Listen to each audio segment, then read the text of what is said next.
our Bible class, remember, we've been talking about ways to study the Bible, ways to understand it a little bit better.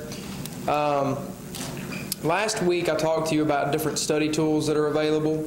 Like I said, we're hopefully going to be getting those pretty soon. I'll let you know as soon as we get them. But study tools are a great thing to have. They definitely can improve your study, and they give you a path to go down, and they give you sort of a schedule of what you have to study. And it makes it to where instead of you just picking up a Bible and just sort of blindly flipping it open and landing on some page and just starting reading something, it gives you something to do, and it points you in a certain direction. And so you have some, basically it serves as a guide for you. So those are definitely good things to have. But what you need to understand is that those study tools and study guides, as handy as they are, and I highly recommend them, they can only do so much for you. You know, you're going to have to learn not to always be solely dependent upon little study tools like that. You need to learn, to do certain things yourself. Because sometimes you might be reading and you might be studying and the workbook doesn't answer what you may need to know. Workbooks only take you so far. There are certain skills that you need to develop in yourself as a Christian. Certain skills that you need to have as you read the Bible to help you to better understand it. Now, when I talk about these skills are very simple. They're very easy, and we already use them. It's just a matter of learning to hone in on them, learning to grow them a little bit deeper into us. Now, last week we talked about making sure that you understand what words mean. If you're studying something, you're reading the Bible, it sure helps out a lot if you come upon a word that you don't know or that you're not familiar with, to make sure that you look the word up. And in our modern day, with the tools and technology and things that we have today and the books that are available, that's really a no-brainer. We have so many different things out there that make looking up words very easy. I remember maybe a month or two ago, I did a class where I talked about using a Strong's. Using a Strong's is very easy, it's very basic, but it's very helpful. Talking about that, let me show you another interesting word. I showed you the longest word in the Bible last week, and we struggled to pronounce it. But let me show you another interesting word, and I got to give credit to Heather for this one because Heather's the one who pointed this word out to me. Go to Proverbs chapter 25, look at verse 20. And I want somebody to read it out of the King James.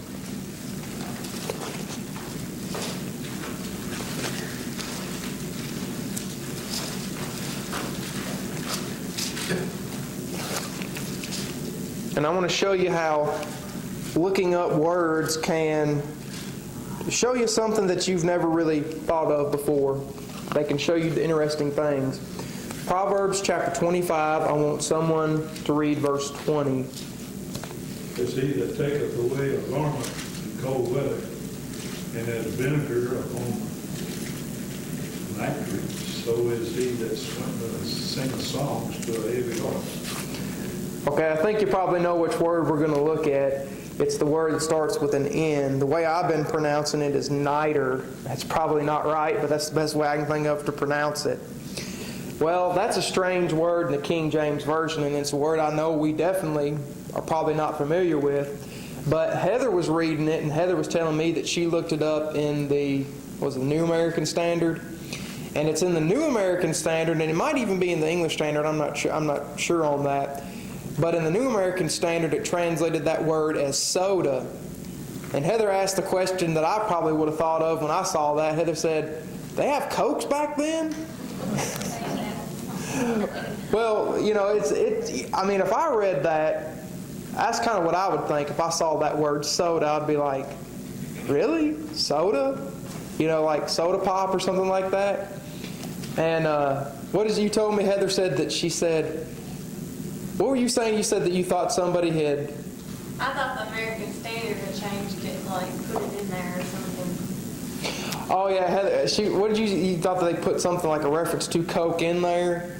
Is that what you were saying? I didn't know what that word meant. I was like, that doesn't mess the Bible up. Yeah. Well, Heather asked me, she said, what's that word mean? And I thought, beats me. I thought, I have no idea. I didn't even know the word soda was ever even in there. But I looked it up in the Strong's, and you can translate that word as soda.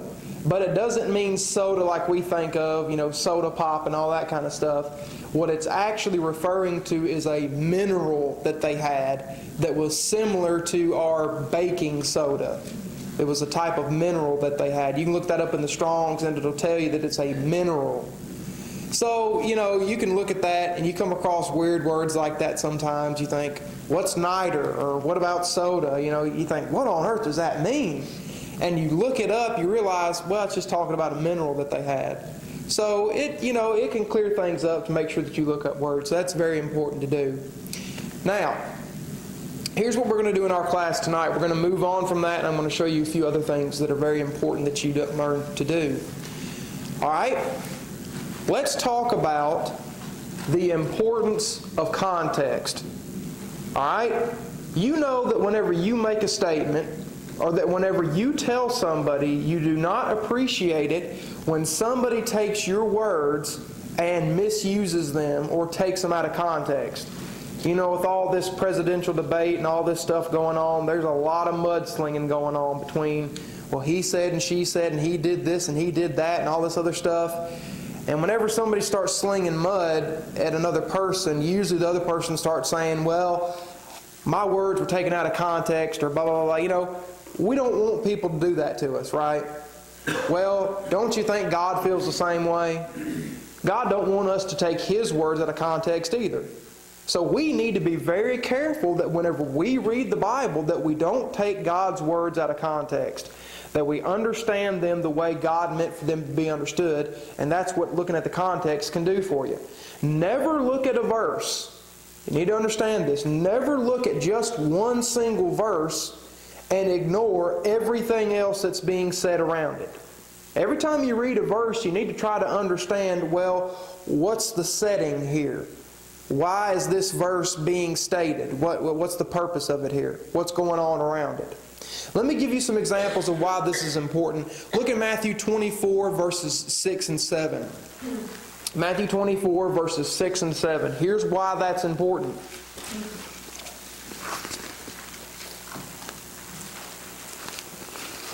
Matthew 24, verses 6 and 7. Whoever wants to, go ahead and read that for us. And ye shall hear of wars and rumors of wars. See that ye be not troubled, for all these things must come to pass. But the end is not yet. For nation shall rise up against nation, and kingdom against kingdom. And there shall be famines, and pestilence, and earthquakes in divers places. Question. What's that talking about? Anybody have any thoughts? Can anybody at least tell me what most people think it's talking about? We all knew that. We all know what everybody else thinks about it. Destruction of Jerusalem, I think. Right. Well, what the majority of people believe about this, and I did for a long time, and the only reason I really believed it is because that's just what I was told. But so many people look at that and they say, well, this is talking about end time stuff. Before Jesus comes back to set up His 1,000-year kingdom, all this stuff is going to be happening. You hear wars and rumors of wars and all this stuff is going to be going on. And these are things that are going to signal the coming of Jesus, basically. Well, you look at that and you think, if you look here at verse number 6, it does talk about the end. Well, I guess that's what it's talking about. Let me show you that if you take some time and look at the context of this, you're going to find out that this is not talking about stuff that's going to happen at the end of the world. Now, there's a lot of things being said here in Matthew chapter 24. We don't have enough time to go through every single little detail, but let's just hit the high points here. Drop down and look in verse 24. Did you know about verse 24? Most people know about verses 6 and 7 and all the other verses, but it's like verse 24 is something they completely forget about or don't even really read. What did Jesus say in verse 24? He continues His discussion, and what does He say in that verse? There shall arise false Christ, false prophet, and shall show great signs and wonders, insomuch that if it were possible they shall receive and verily elect. Okay, wrong verse 34. I got ahead of myself. You say 34? Well, I said 24, but as soon as I said it, I thought, oh man, I meant verse 34. Verily say unto you, this generation shall not pass till all these things be fulfilled. Okay, I'm glad actually that you read verse 24, because verse 24 shows that he's continuing this discussion all the way down to verse 34, talking about all these things that are going to happen. All right? When are these things going to happen? End of time. What'd Jesus say here? That generation. That's actually in the Bible here, folks. Jesus is actually saying, look, y'all, all these people here in this generation, y'all going to see this. So whatever this destruction that is that he's talking about, this was a destruction that those people at that generation were going to experience. What kind of destruction is he talking about here? End of the world, the coming of Jesus and his kingdom. Drop back to verse 1 and 2. Let's look at some more context here. What's he talking about? What's happening here? Somebody read verses 1 and 2.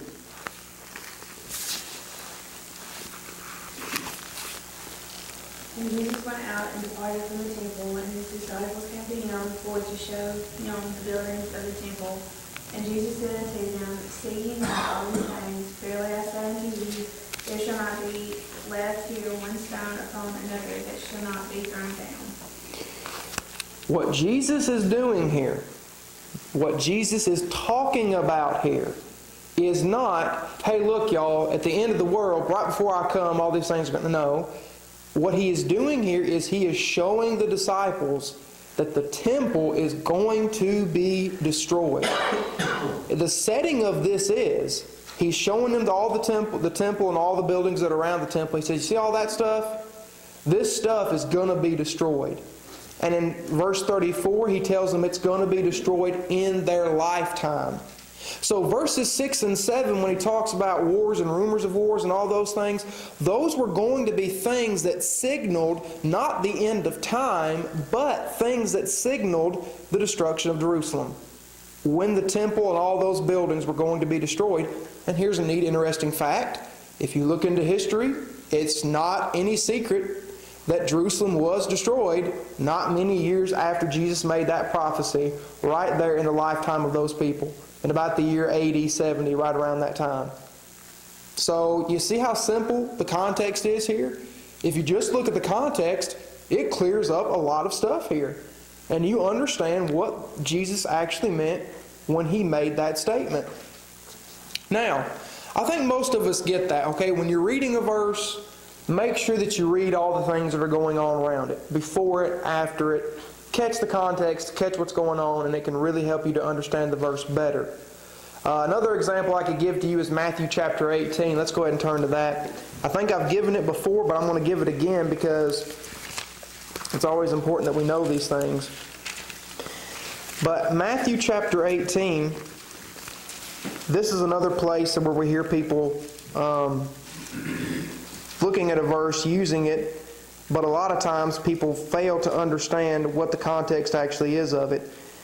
And this is actually something that members of the church actually use out of context many times. I showed you one that the denominational world misuses. Well, here's one that the members of the church actually themselves misuse. Now, you'll have to give me a few minutes while I find it.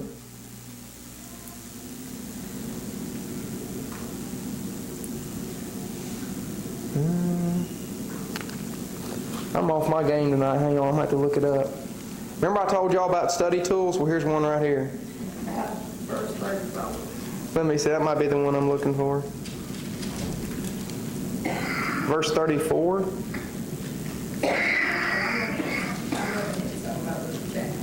Oh, okay. I'm looking for the one where he talks about, y'all know it, the one where he talks about 2 or 3 gathered together in my name. 16. Now, why did you just tell me that earlier?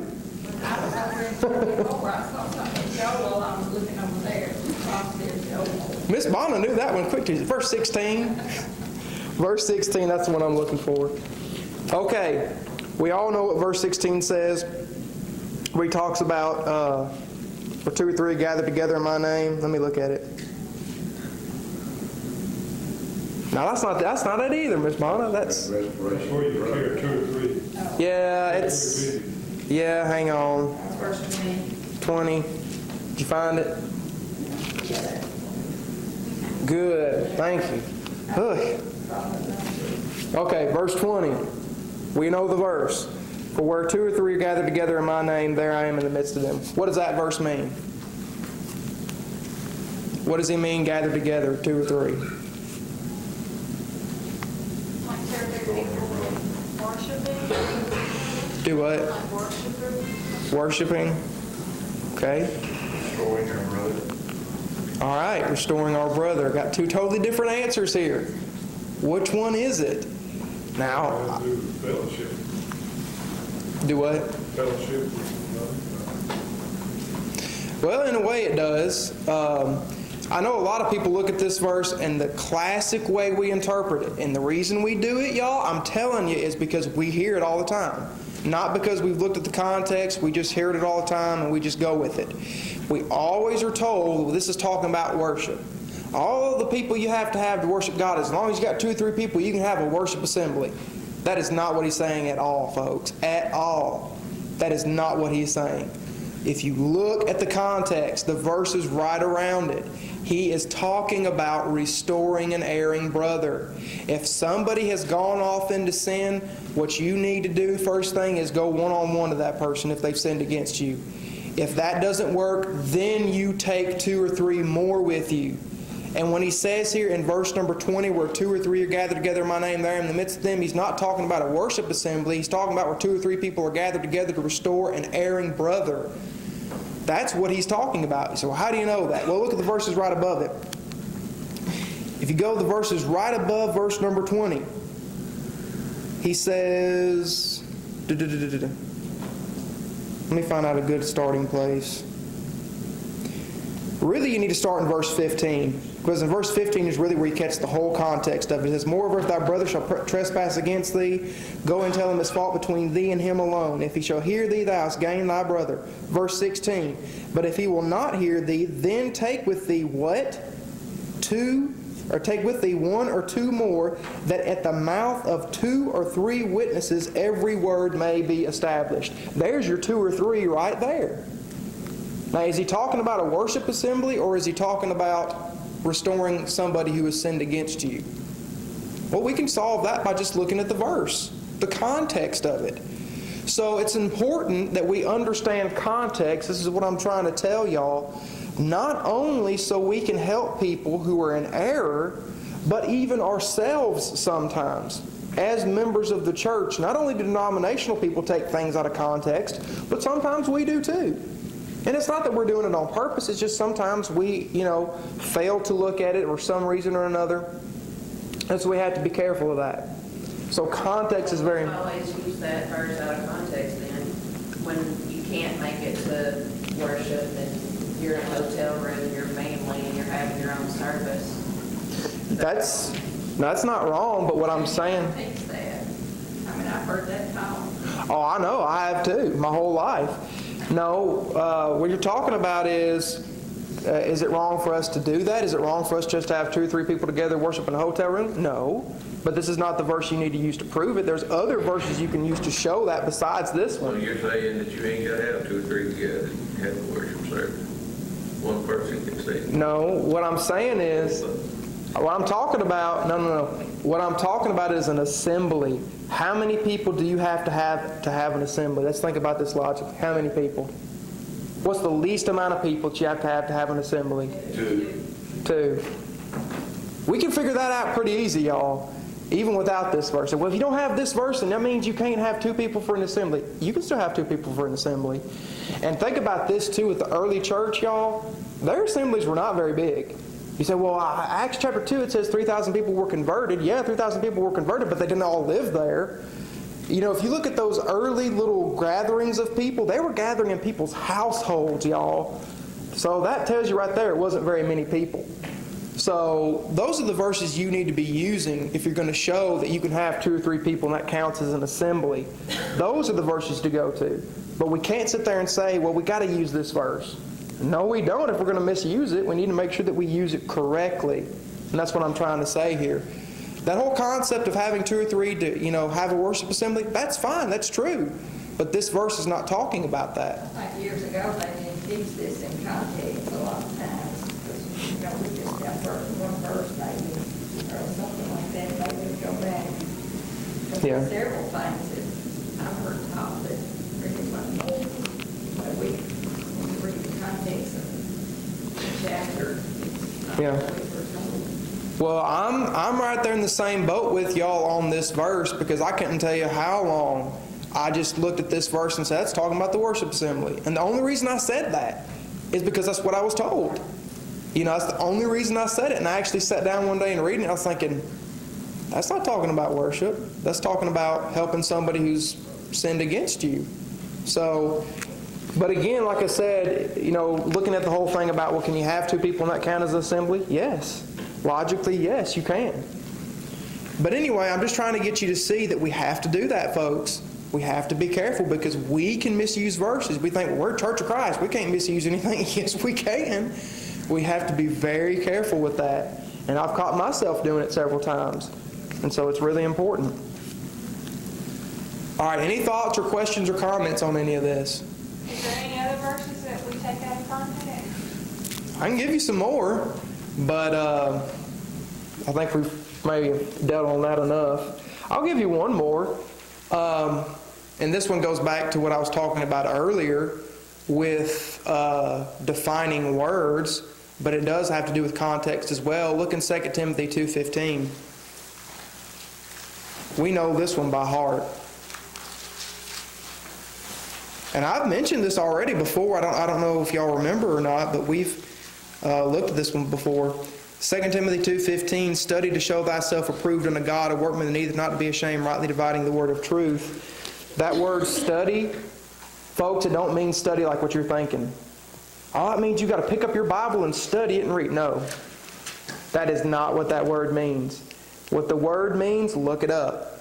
The word means to be diligent. Be diligent in presenting yourself approved to God. Now, let me say this, because you might be thinking, are you saying that we can't use this verse to, tell people they need to read the Bible and study it? No. You can still use this verse to tell people they need to read the Bible, but what you need to point out to people is that the word study here means to be diligent. Be diligent to present yourself acceptable to God. What's one of the ways we could do that? Pick up the Bible and read it. And also look at the rest of the verse. The rest of the verse talks about the Bible rightly dividing the word of truth. That's talking about study like we think of. So yes, this verse can be used to talk about studying the Bible as we think of it, but we need to make sure that, we're doing it the right way here. Let people know that, this is what it means. It means to be diligent. It means to make sure that we're doing everything we can to present ourselves acceptable to God.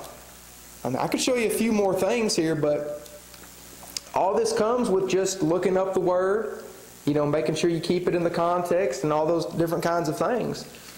And if anybody doubts me, you can look it up yourself. It's not that difficult. It's just use the Strong's and it'll tell you what it means. But anyway, like I said, we just need to be careful. I don't really think that we're misusing this verse. I just think that we need a little bit more information on it. Any other thoughts or questions? On that verse in the English Standard Version, it says, do your best to present yourself to God as one approved. Can you give that translate the meaning of that a little bit better? Yes. I think it's the New King James that puts it as be diligent. Other versions will put it that way, but that's an accurate way to word it. You can word it 2 or 3 different ways to catch the idea of what it actually means in the original language, but yeah, that's an accurate translation. And all you have to do to figure, and that goes back to what I've talked about to you before about Bible translations. Well, how do we know which Bible translation is the best? Or if this one's right, look it up. And you can figure it out pretty quick. It's not that difficult. American Standard says give diligence. Does it? Give diligence. That's an accurate translation. All right, well, I don't want us to run out of time here really quick. I had a few more things I wanted us to look at. I think we get the point of it here. Make sure we keep things in context. That's very important, even for us. Okay, here's another point that I want to make to you. Learn to cross-reference. And there are helpful tools that can aid you in doing that. One of those tools that can help you is a good Bible. Remember I told you last week that you can get a Bible that has a good center column, and it has built in for you cross-references to the verses that you're reading. Use that. Don't ignore that center column. That center column can open up a whole new world to you. Also, that little Ready reference booklet that I showed you, and hopefully we're going to be getting some of those pretty soon. That basically is all that is. That's just a big cross-reference tool where it gives you these Bible verses and these Bible subjects, and it gives you all the verses that go along with it. Very helpful. I used it today, actually. I was looking through it. But let me give you an example of where cross-referencing verses can be very helpful to you. Look in Isaiah 9, verse 7. I want you to look at this one. We talked about premillennialism a little bit when we were in Matthew chapter 24, and how people like to use that verse to talk about Jesus coming and setting up His 1,000-year kingdom and all those different types of things. Look at this one, Isaiah chapter 9, verse 7, somebody.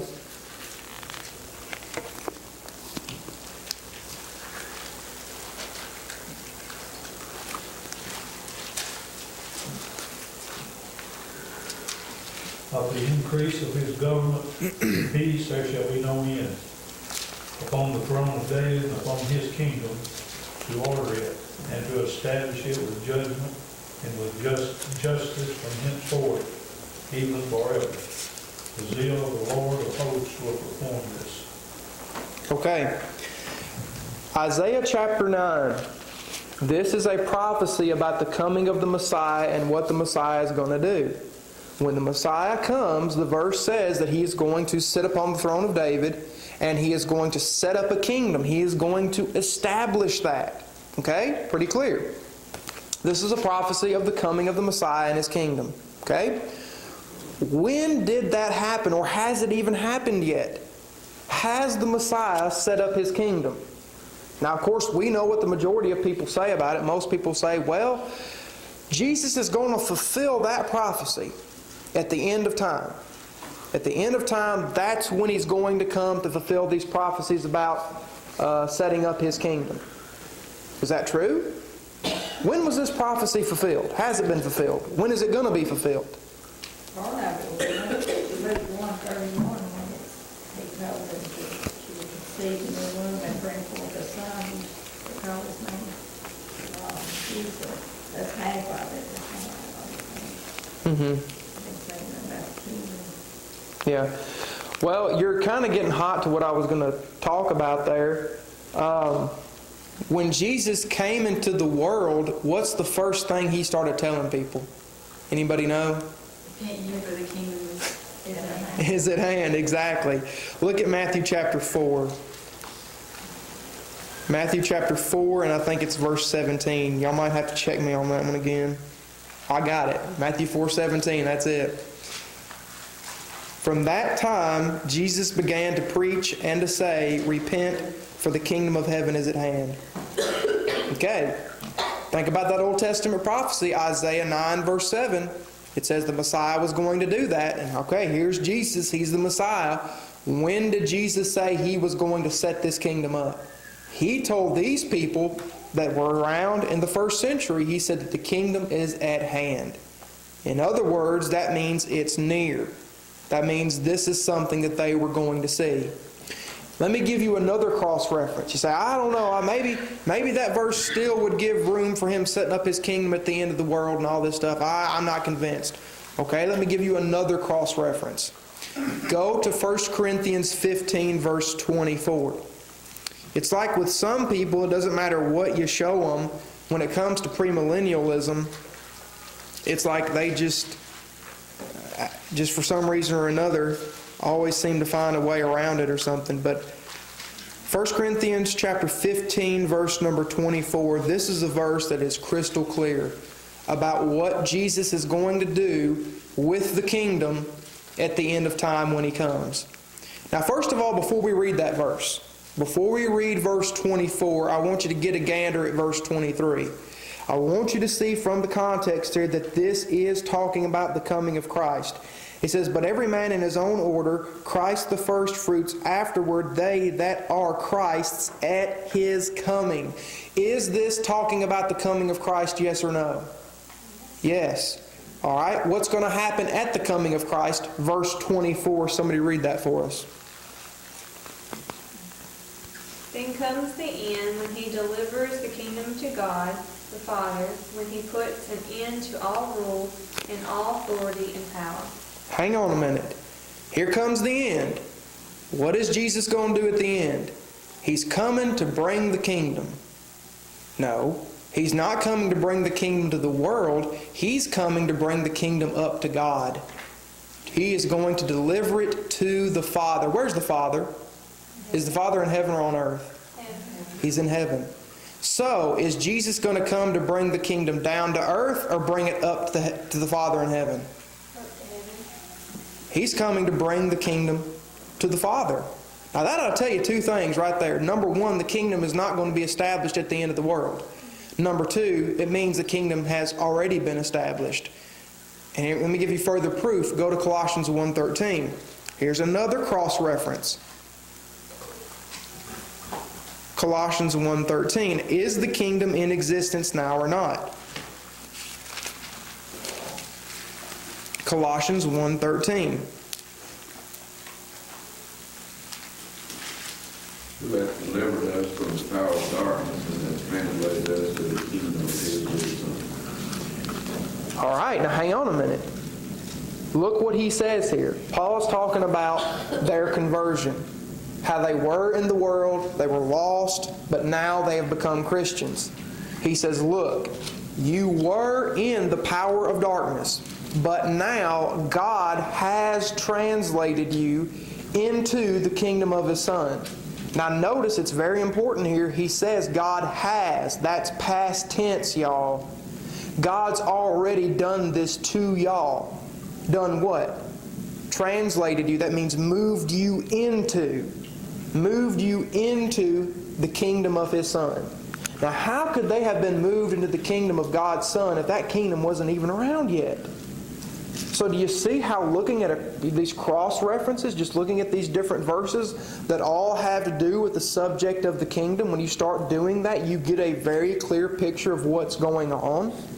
You get a very clear picture of the fact that the kingdom of God has already come. It's here in this world. And that when Jesus comes back the second time, He's not going to come to establish it, but rather He's going to come to take it home.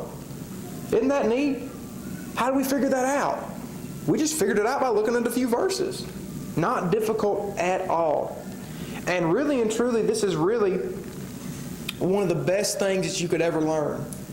Because when you start doing this, this is going to help you to make the Bible its own commentary. Do you know that? Sometimes if we come to a verse that we're stumped on, we don't really quite know what it means, sometimes we'll pull out a commentary, and that's fine. You know, it's okay to look at a commentary or something like that, but one thing that really could be helpful to you is just look at another verse that could shed light on it and make it very clear to you. Let the Bible be its own commentary. Let God Himself explain to you what it means. Very, very handy, very helpful, and it's very easy to do. Okay, any questions or comments before we move on? I got one more thing I want to show you. But anyway, I had a friend, but there was a fellow, and he was showing up hardcore Baptist. And man, you couldn't tell, talk to him about nothing. He had it all planned out. How it was going to be in the evening, 1,000-year reign, all that stuff, And you just couldn't talk to him and convince him of nothing else. He will come here, it'll be 1,000-year reign here on earth. And I don't know. Yeah. You can't, I couldn't. Well, I'm going to be the first to tell you. It's all going to be burned up. Yeah. What you're going to be burned up, Yeah, that's a good point. Well, I'll be the first to tell you that I went with all that stuff for a long time. I didn't question it. Thought, well, it's got to be, right? That's what everybody says. But when you start looking at these verses, you begin to see, well, wait a minute. How can all that stuff be true about the 1,000-year reign at the end of the world when Jesus already has a kingdom that he's reigning over? It's like, how do we miss that? You know it? Jesus already is reigning. And it's yet like some people are waiting for him to reign. Well, he's not reigning yet, but we're waiting on it. But if you look at the Bible, he already is reigning. So that's a good point. Okay, I got one more thing I want to mention to you very, very quickly. And I want to talk to you about figurative language. You got to be careful about this one, because sometimes you'll read some things in the Bible that you think, wow, what on earth is this talking about? You have to be careful, because sometimes what you're going to be dealing with is figurative language. Look at Matthew 5:41. Well, hang on, not Matthew 5:41. Matthew chapter 7. I'm thinking about another verse. Matthew chapter 7.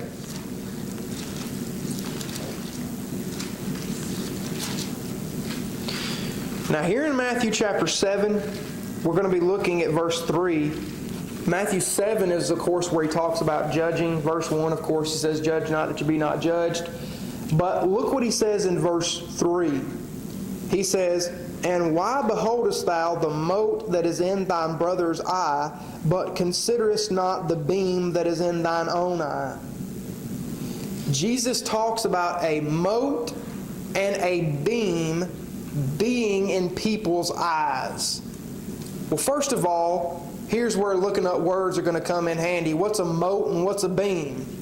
Well, a mote refers to a little speck of wood, just a little piece of wood. Whereas a beam refers to a big stick, anywhere up to the size of a board.